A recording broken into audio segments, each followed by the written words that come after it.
بسم اللہ الرحمن الرحیم الحمدللہ رب العالمین والعاقبۃ للمتقین والصلاۃ والسلام علی رسولہ محمد وخاتم النبیین۔ میرے پیارے دوستو، السلام علیکم ورحمۃ اللہ وبرکاتہ۔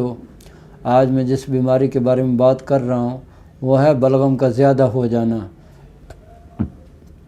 یہ زیادہ تر لوگوں کو دیکھا گیا ہے کہ وہ بلغم ان کو بہت زیادہ آ رہی ہوتی ہے، خاص طور پہ ان کو جو کھانسی آتی ہے وہ بھی بلغم والی ہوتی ہے، اور بعض دفعہ سینے میں یعنی بلغم جو ہے وہ جم جاتا ہے، جس سے سینے کے امراض جو ہیں وہ پیدا ہونا شروع ہو جاتے ہیں، سانس میں تنگی ہوتی ہے اور مریض کو سانس لینے میں بڑی مشکل پیش آتی ہے، کیونکہ بلغم جو ہے وہ سینے پر گر رہا ہوتا ہے، جس کی وجہ سے پھیپھڑے متاثر ہو رہے ہوتے ہیں۔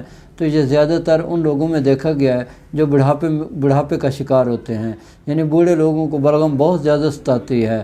تو ایسے مریضوں کے لیے ہمارا پیغام ہے، اگر آپ کو بلغم بہت زیادہ آ رہی ہے اور آپ اس بلغم کی وجہ سے تنگ ہیں تو آج ہی آپ یہ نسخہ تیار کریں جو میں آپ کو بتانے جا رہا ہوں۔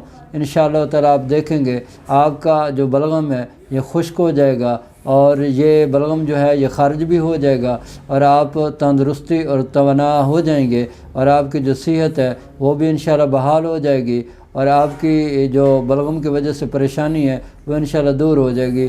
تو نسخہ نوٹ فرما لیں۔ نسخہ کچھ اس طرح سے ہے: لونگ 10 گرام، دار چینی 30 گرام، جلوتری 20 گرام، کشتہ 12 سنگا، یہ آپ نے پنسار سے لے لینا ہے، یہ 40 گرام۔ تو ان ساری چیزوں کا پاؤڈر بنا کر آپ نے 1000 ملی گرام کا کیپسول آپ نے بھر لینا ہے۔ صبح، دوپہر، شام ایک ایک کیپسول آپ لوگوں نے شربت شہد کے ساتھ استعمال کرنا ہے۔ شربت شہد کا طریقہ کار کیا ہے؟ 1 گلاس آپ پانی کا لیں گے اور اس میں 2 چمچ شہد کے ڈال کے آپ نے اس کو مکس کر لینا ہے۔ اس پانی کے ساتھ آپ نے یہ کیپسول استعمال کرنے ہیں۔ انشاءاللہ تعالی اللہ نے چاہا تو آپ کے یہ جو بلغم ہے، یہ جو کیرا ہے، یہ انشاءاللہ ختم ہو جائے گا۔ اب آخر میں آپ سے اجازت چاہوں گا اس دعا کے ساتھ: اللہ تعالیٰ مجھے اور آپ کو اور پوری دنیا کے تمام مسلمانوں کو دنیا اور آخرت کے تمام ساتھ بھلائیاں نصیب فرمائے۔ آمین۔ وآخر دعوانا الحمدللہ رب العالمین۔